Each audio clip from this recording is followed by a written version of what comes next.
Alright, it's a podcast. This is the Unshameable Podcast. Unshameable. You don't have to do that. Alright. I'm Joseph. I'm Kevin. I am Justin. Alright. Oh, man. We're going to talk about favorite video game moments. From any game. Sure. It's going to be a lot of moments that you can't really say of all time because that's like one and done. Okay, so not of all time. Yeah. Just it's going to be our favorite multiple. video game moments. Yes. Yeah. Yeah. Yeah. Okay, we're recording this on Christmas morning. Okay. Yep. Christmas Day. It's daytime now. Yeah, it's 1:22. That's day. You're right. You're right. All right, who wants to go first? Just go first. Justin? Alright. Yeah, you got it. Well, one of my favorite game moments. Let's talk about, I don't know, it's a little game. It's not many people have heard about it. Small developer. It's a pretty small, Okay. a small scale game. It's Halo 1. Ooh. It's an indie game. Actually, it might have been Halo 2. Oh, that's even more indie. I just want to talk about how sometimes a favorite moment can sometimes potentially temporarily ruin a family member's friendship with you for a little bit. For a little bit. Just a little bit. Okay. It happens in multiple games, but this instance has to do with Halo 2. Halo 2.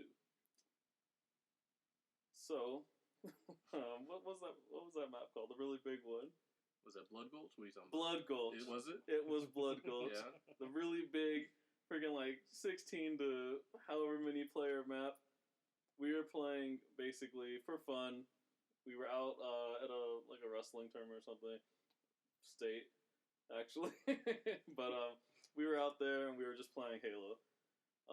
We were on Blood Gulch, and I played the game a lot. Back then, I played the game every single day.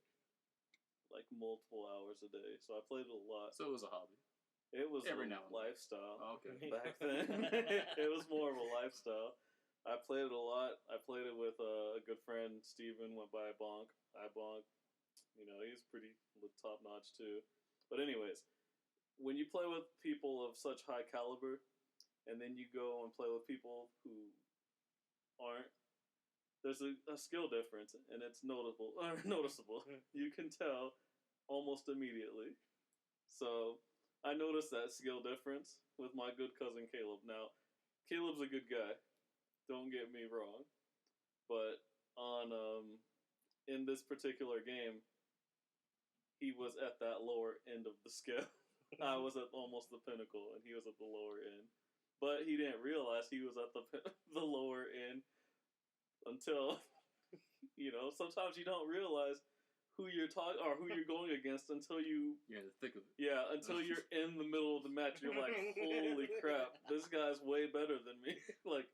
But sometimes if you're at that level and you're at the pinnacle and you go against someone, you play around a little bit. You get in their head. You let them think that they're doing really good. And then you crush their dreams. Okay, so back to Blood Gulch. We're on Blood Gulch. Like I said, it's the big 16-player multiplayer map. It's like the biggest map in the game at that point. And we are playing 1v1. So there's a lot of looking. And then when you do finally get some action, like fighting them, it's pretty intense because you're like, oh, where did that come from? Because it's, it's real big. Yeah. So anyways, it was to 25, I believe. Caleb, he was at the lower end of the scale. He thought he was doing really good because I was letting him get basically all the kills. I was running around looking at stuff because I almost never played that level. So anyways, he gets up to like 18 or 19 kills, literally. Like 18 or 19 kills. I'm at 6, maybe 5, because I'm messing around playing.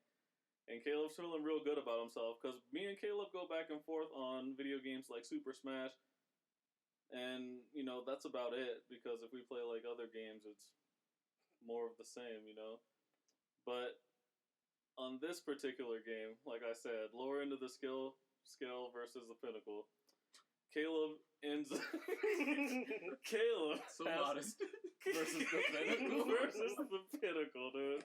This was David versus Super Goliath, and this Super Goliath does not go down. Anyways, Caleb has like 18 or 19 kills. He just needs to get to 25, and I have 6 kills. I tell Caleb, stern face, Caleb, I was just playing around. I can come back and win. Caleb, in his infinite fields of awe, was like, no way. He's thinking in Smash Mind, like, yeah, no way. If I was gonna, it's like, so I'm gonna reverse 4-stock, and that's not gonna happen. But in Halo, yes. So it gets down to clutch, and by the way, my entire team is behind me. Like, the whole team is watching this. So the entire wrestling team is watching us play. It gets down to the wire because I had 6 kills. I had to come back to 25 to win. So it's 24-24. Caleb can't believe his eyes that I'm at this point and we are battling for the last kill. Blood Gulch, the biggest map on the game, Caleb sets up with the rocket launcher. He sees me open field. He's like, oh, easy kill, you know. Turns his rocket towards me, sets his sights, boom, he fires the rocket. Me, with my headphones on, you know, I don't know if it was 5.1 surround sound back then, but I heard that rocket coming towards me. And what did I do? What did I do, Joe? I couldn't You tell weren't there. What did I do, Kevin? You weren't there either. What did I do? I had the sniper rifle. I turned to where I thought the sound was coming from, and yes, there was a rocket coming at me. I shot that sniper rifle, no scope, up the line, threw the freaking rocket, and killed Caleb for the final kill. And the crowd went wild. Where's the thing? The crowd went wild. Everyone that was behind me was losing their mind. I just came back from 6 to 25. I mean, again, this was a pinnacle versus the very small scale, so it's not really that great. But thinking about overcoming a difference from 6 to 25, that's, you know, he already had 19. He only needed, 6 more kills? Yeah. So, you know, 6 kills, I needed, 19 kills? I made that difference. And then you know what happened after that? Like I said before, it kind of ruins, temporarily, friendships amongst family members. I'm going to say this. Nowadays, they didn't have that word back then, but there was so much salt. I felt so much shade. It was already nighttime, but it got darker because I felt all the shade. Caleb was looking at me, and it looked like a broken man. I don't know, you know, I can't even describe to you that feeling because I've never been there. But I'll tell you this. Everyone that was cheering behind me, and then my friend Jesse that was next to me, he was the hypest person there. He said, oh, I'm hungry, Justin, I'm going to buy you a sandwich. So we went to Burger King. He's like, I'm not buying you a sandwich, Caleb. I'm buying Justin a sandwich. So we went to Burger King. I got a chicken sandwich. Came back. Next day was the state finals. Caleb's my wrestling partner. We trained together. We trained together before the match to warm up so we can do our best. Caleb did not want to train with me that day. We did not train. End result, Caleb got 3rd place. I got 2nd place. We kind of screwed the pooch and each other on that. But, you know, lesson learned. Would I do it again? Absolutely. Abso-freaking-lutely. Every single time. Because the look on his face. And I'm sure there'll be some kind of really, funny snapshot picture of this. But the look on his face. And that was one of my all-time favorite moments in video gaming. There's a couple more, but I'll share them after the break. There's no by breaks. break, I mean the next person. There's no breaks. You got one? You want to go? Yeah, I got one. Actually, this happened a while back, maybe like a couple months ago, but I was at a local Smash tournament. It was only like, maybe like 50 people there. But what's Smash for the viewers yeah, for that the don't newest know? one, Smash 4, yeah. Yeah. So it was the newest one, and I brought two of my friends, and it was their first time going to a tournament, so they were just having fun doing whatever. But my friend ended up playing this one dude named the Hebrew Hammer, but he is this super strange dude. Looks like he's 30, but like he's got this girlfriend, and like when he's playing, she'll like be all on him. It's just weird. It's motivation. It's motivation and intimidation. It motivates him, but it intimidates everyone else. Is she weird looking? Does she look like the Pikachu? She's not. Does she look like the Pikachu? All right. Explain what that looks like. You know, chubby face, rosy cheeks, beady eyes. Does she look like the Does Pikachu? she have one of the tails? You know, sometimes the weird girls have the furry tails hanging out the back. Okay. He's right. Anyways. He's right. Anyways, but yeah, she's always all on him, and it makes everyone super uncomfortable. But my friend's playing. He's playing Captain Falcon versus Sheik, and my friend ends up losing. But then, but my friend's not that good, so it's all right. But then later on, I get the Hebrew Hammer in bracket. I'm like, all right, this is gonna be easy because I've played him before. I've seen him play. But then I was like, oh, I gotta avenge my homie. So we played. I played Fox, and it was a double 2-stock both game. And like once I took like stocks in the games, my homies would just be like, yeah, you lost. And his girlfriend would just turn around and glare at all of them so hard. But Was there salt?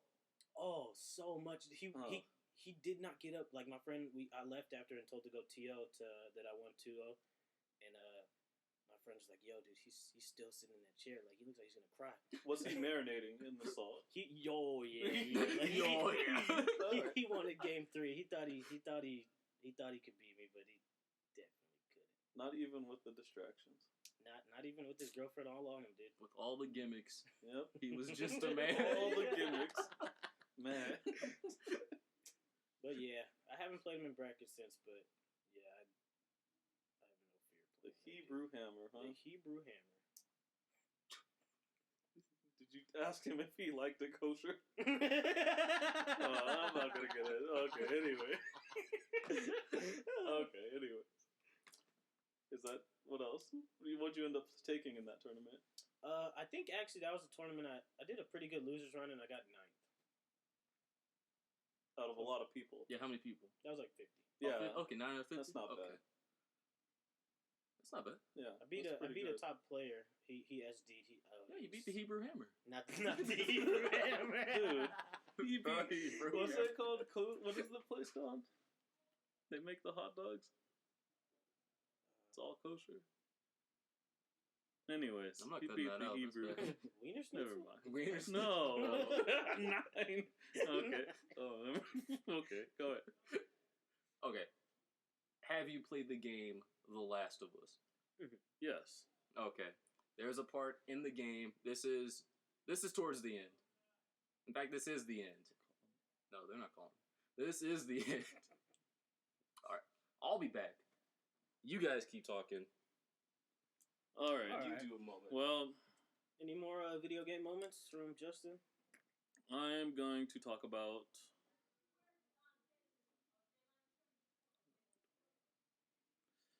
Alright, the next game, I'd probably say, which, you know, it's not really that serious of a game, but there's fun moments, you know.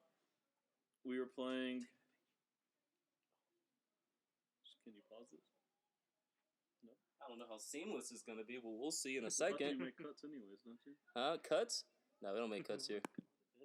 All right, we're back. We did a commercial. Photos. Oh, okay, never mind. We're on the illusion. Okay. We're back. What was I talking about? Last of Us. Last of Us. Everyone's heard of it. Small game. Made by Naughty Dog. Naughty Dog. People that made Bow Jack Wow. and Dexter. Bow Wow 2. Nope. Those, what? I I don't think those are games. Uncharted. Whatever. This is at the end of the game. Crash Bandicoot. That's the flagship. Used to be. Well, Now it's Uncharted. whatever. Times change. Yeah.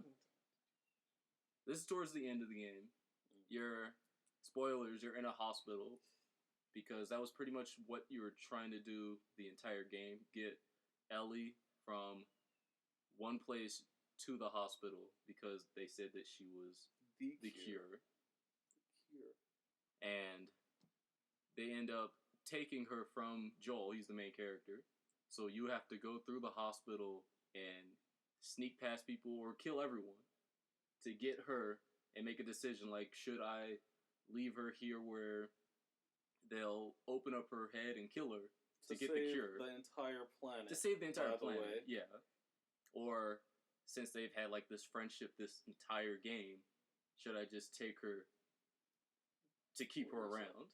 You need to talk about the beginning. Oh, the beginning. Oh. Yes.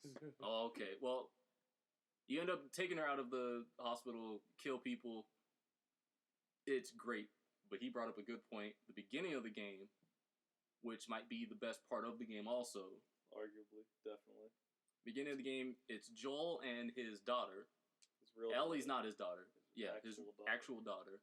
This is like moments before the outbreak happens. It's Joel's birthday. He comes home.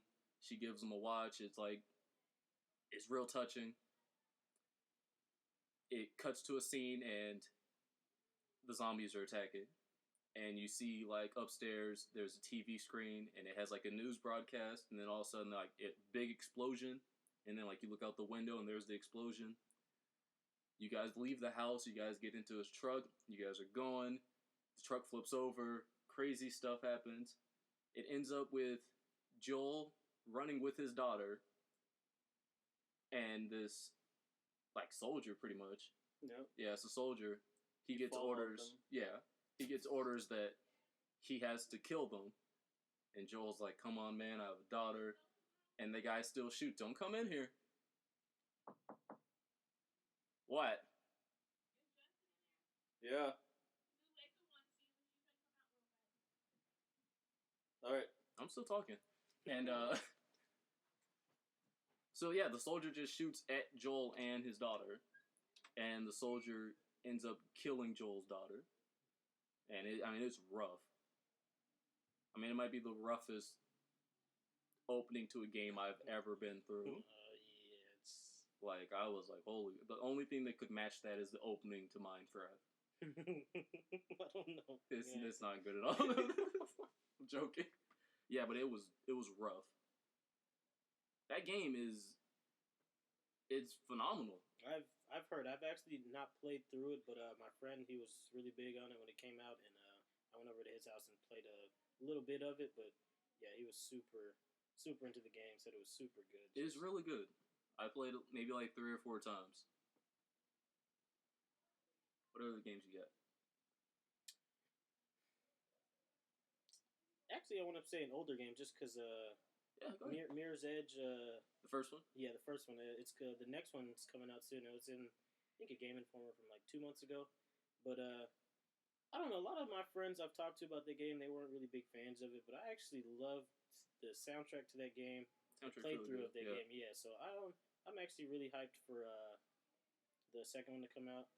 But yeah, a lot of that game, like the storyline was just a lot of twists and turns, and that whole game, even though it was kind of short, still one of my favorite games. I like the art style. Yeah. I like that. Mm-hmm. Things you need to go off of, they're like red. Mm-hmm. I thought it was cool. I think that game would be better as like a Oculus Rift game. Mm-hmm. Yeah, because it's a VR game pretty much. Because you're in first person, it's just you free running. I think that would be probably the best. Hand in hand, yeah. Yeah, probably the best thing they could do with both of those titles. Yeah, that's Oculus Rift. That's gonna be next level for some stuff. Yeah, for some stuff. Yeah. Speaking of that, okay, there was a game. It was a demo pretty much for a Silent Hill game that got canceled. Mm-hmm. The game was called PT.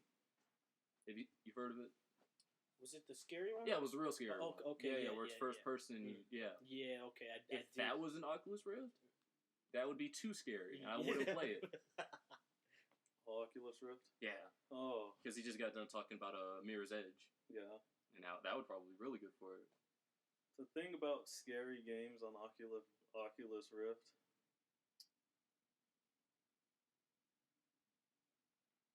you get too immersed. Let's say. Oh, we lost you. I was like, what? I'm having a flashback right now. No, let's say you're in the game. That's basically when you're in Oculus Rift. You feel like the game is your reality, depending on how well the developers make the game. They do a good job. You don't really care about everything else that's going on outside. So if you put that setting or that mindset into a horror game that's actually terrifying, I think it'd be too much. think that will mess some people up mentally and actually have, stressful side effects that won't go away that you might have to get counseling for. But I think it'd be awesome. I think it'd be real great. Yeah, like, personally, for someone who can think they can take it, I think it sounds awesome. Yeah. Big tough guy. Big tough guys. I like scary. Strap me in the VR. I can take it. Just think about Metal Gear Solid. How they say that was virtual reality training. Oh, okay. Even way back then. War Simulator, horror one. I'd do it. I'd try it out. It'd just be a bunch of people losing track of time, Man, not knowing if they're actually in the game still. what's that anime? Dot hack. Yeah. Oh man. And Sword Art Online, right? Sword Art Online as well. Yeah, that's a new But one. more dot hack, yeah. Yep. There you go. But in a horror world, That would be too much. I couldn't do it. think about that. Did I watch that movie with you? Constant It was heart like attacks. a Netflix movie of they were I don't know if they were in a video game or a video game character came to life because of where they were, but it was an interesting movie. But yeah, same kind of concept as what you guys are talking about. Get sucked into that digital world. Digimon. I was gonna say digital monsters, yeah. But yeah, virtual reality horror games, sign me up. Don't sign me up. No, thank you. It'd be fun, I'd say. So, I guess, man. back to the Video game moments. Yeah, we. Oh yeah, he talked about Last of Us. Yeah. Yeah, Last of Us. You talked about Mirror's Edge. All right, back to another little game. This guy's an indie darling. I love the Loves these indie games. I'm, that guy. Hang out the coffee shop with my MacBook, sipping on overpriced coffees. Okay. I'm that guy. I'm not. But this little game, it's called Minecraft. Some people have played it. Good game. No story. Yeah, Good game. no story. I mean, now they have a story for it. Yeah, but it's not. It's two separate games. Yeah, it just released on Wii U. I know that. Yeah. People are kind of hyped about that. So, Minecraft should have been on the Wii U from the beginning. It should have. That doesn't make any sense, but that's another video. Minecraft, when you start off the very first time playing Minecraft, There's a lot to take in. It's a big world, believe it or not, and you don't know what's gonna hurt you or what's your friend. It's really, and you don't have any tools. You don't have anything you could start off with you have your hands, but if you start off with nothing, like you should, you basically have to bum it out for a little bit, like me. My brother, he's the one that showed me Minecraft, and I was like, you know what? Maybe I'll try it out. I'll play it. He comes in when I first get the game, and he sees me digging holes in the ground with my bare hands, like a mole man, making a house out of the dirt and water that I've mixed together, building a house out of this. I kind of decided, since I kept dying multiple times, to some crazy spider that had some kind of vendetta against me. I have no idea why, but this spider kept killing me, and I couldn't fight back. So he just kept killing me. So I was like, you know what? I'm going to build a house underground, and I'm going to just think about, maybe I can dig underground around the spider and get up and continue on my journey. But I ended up just making a house and deciding to live there, call it my home. But then my brother came in and saw me living in the dirt, digging with my hands, living like a savage. And we got wood. Yeah, telling me like this is not how you Minecraft. You don't have to live like this. So after that, I kind of turned things around. Started mining. Believe it or not, getting better materials to make house, making portals and stuff, but. I'd say my favorite moment was definitely that beginning part, the struggle. The struggle was real out there. I'll tell you this. It was definitely one of the most, the fun moments, I'd say. That game gets tense. When you're underground and you have like 2 hearts and you're way too far away from anything. Yeah, and you have all your stuff on you. The thing about Minecraft is it's hardcore. Like, you die, you lose your stuff. It's gone. Unless you go back to where you died and pick it up. But most of the times you fall in the lava, it's gone forever. Yeah, but who knows who's going to take it then? Or who knows what's going to be guarding it? Yeah. Maybe that same spider. Probably not the same spider. Probably not.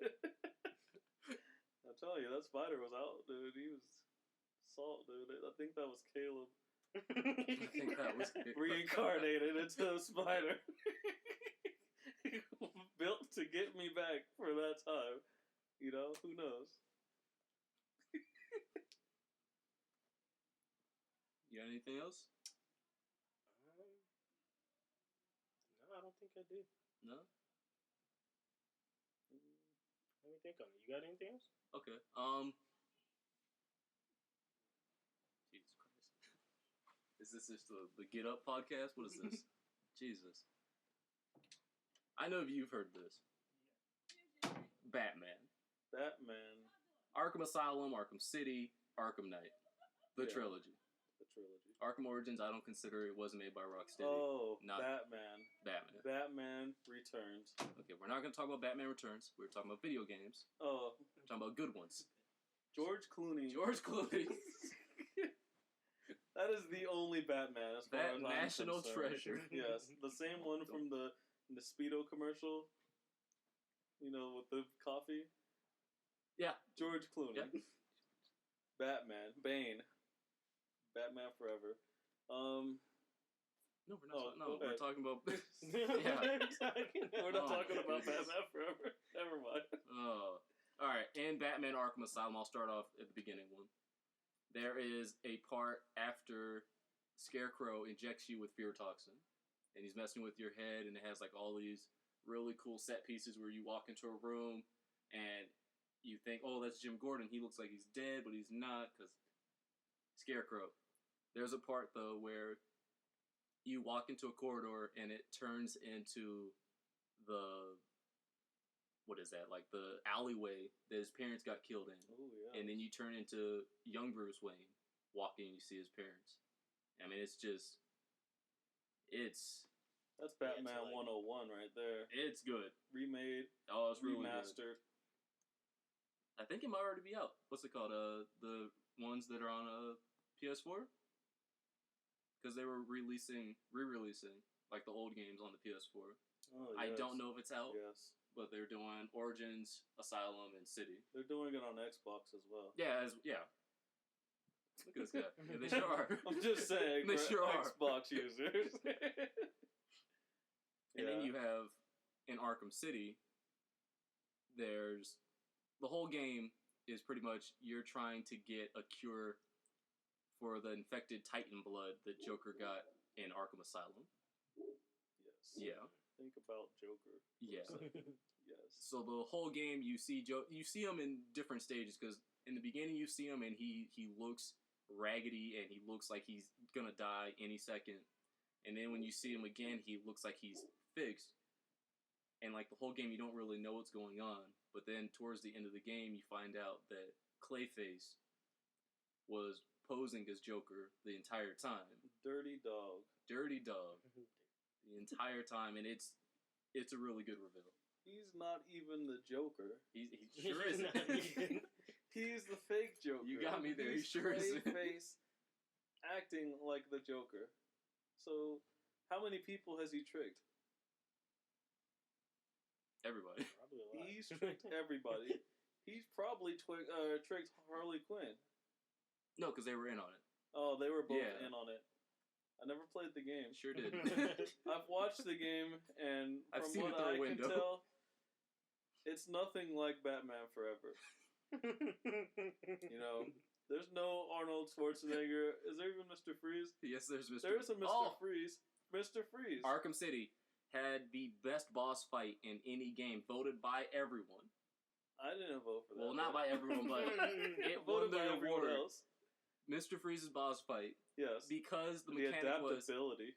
if you do one thing to him, you can't do it to him again because he learns from the past moves that you do to him. So if you do a silent takedown on him from behind, now he'll set up sensors that will alert him if you're behind him. Or if you do something where you're like up on a rafter, he'll freeze it the next time so that you can't go up there. And it was just perfect. Next level. I died maybe like 100 times doing that. I love games that push the envelope, as you say. Sure, I that didn't go say to that. the next level. That just do things that are really innovative. That Mr. Freeze fight, that reminds me of the innovation that we saw a while back on Metal Gear Solid.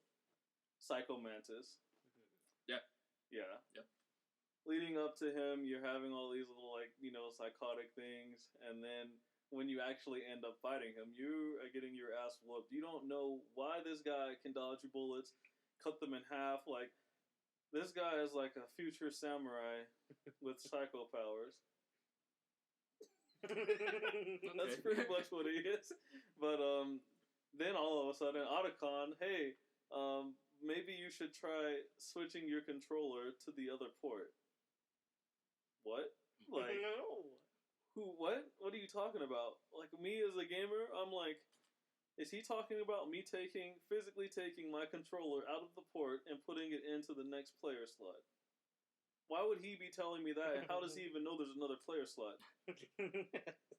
You know? That was my mindset. I was like, You shouldn't know that you're in a video game. how do you know I'm in player slot number 1? So, you know, shout out to Kojima? No, Kojima. Kojima? Yeah. Oh, Kojima, yeah. Oh, man, Kojima. Well, he's out now. Hideo Kojima. Yeah. Yeah. Oh yeah, Yeah. he is. Yeah, man. Such a good... Bunch of idiots. Yeah, Man. But yeah, shout out to old Hideo Kojima. I mean, another thing from that boss fight, he'll read video games that are saved on your memory card. Oh, yes. And if it's on, like, because they had a re-release for the GameCube, it was Twin Snakes. Yeah. He'll read, oh, you got Super Mario on your, what's it called? And he'll say, like, catchphrases from that game. And that's just another level that they didn't have to put in the game. Next level detail. Paying attention to those little details is what makes a game go from good to, like, Better one of than the good. best highlights that you ever remember. Like, it's those little details. And it's really important that you, video game developers out there, keep putting that stuff in the games. Because those little details are going to make people have real problems when it comes to the Oculus Rift and the Terror games. Yeah. You need to put those details in. Yeah. You need those little details. So people realize, like, maybe, I don't know, we're on the Oculus Rift and all of a sudden it's saying something about, hey, you did have that appointment today. And it's like, what? Did I actually have that appointment, or is the game? Did I set up a reminder to tell the game to let me know? Like, you know, you need stuff like that. I don't think we need stuff like that. Just to play with people. I think that would be good. Make sure you call your mom later. It's just like, what? And the game's like throwing out some real life stuff. Like, it asks you your birthday, it asks you, like, you know, maybe your spouse or significant others, like, you know, whatever, and then they might reference it in the game with, you know, putting in someone that looks like your significant other, and then... That'd be too much. You know. That'd be pretty crazy. It's intense. That's the intensity that we're going for. There is a mode, and speaking of putting people from real life into the game, in The Last of Us, the multiplayer, it allows you to import your Facebook friends, because it has, like, this mode where you attract, like, survivors to join your clan or whatever, and it'll have like your friends' names as the people that you bring into your group.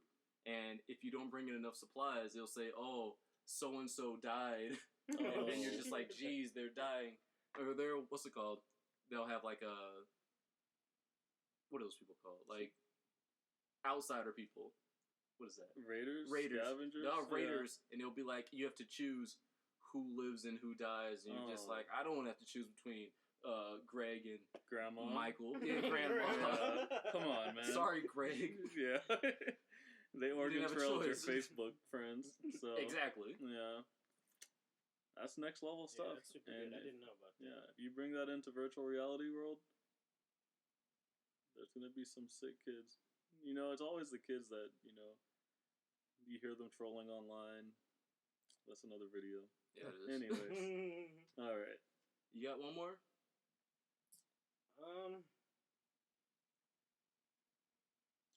No, but I was thinking about. Do you guys know the release date for No Man's Sky? No, but I have seen it. Okay, I have seen it. That's the game does look. Yeah, that's the game I'm super interested in because they say the world's so big. Galaxies, right? Yeah, literally universes, and you can just travel to them. Wherever you go, you find out you're the first to inhabit it. Yeah, inhabit it. And if you haven't been there, it's already named by someone else. I just think that game concept is. That's pretty great. Mm-hmm. Maybe we can get a pre-screen. Yeah, you think so? I don't know. Yeah, I don't think so. But I don't know. Maybe who knows? Maybe This I don't know who listens. Maybe. Yeah. Maybe we can review it sometime. That'd be great. Before it comes out. A little beta test. Send No Man's Sky to us. Our Twitter handle. Yeah, we're at Unshameable Pod. All one word. All one word. No Facebook, no Instagram. Don't ask. Not on Grindr. Not on Grindr. That's a fact.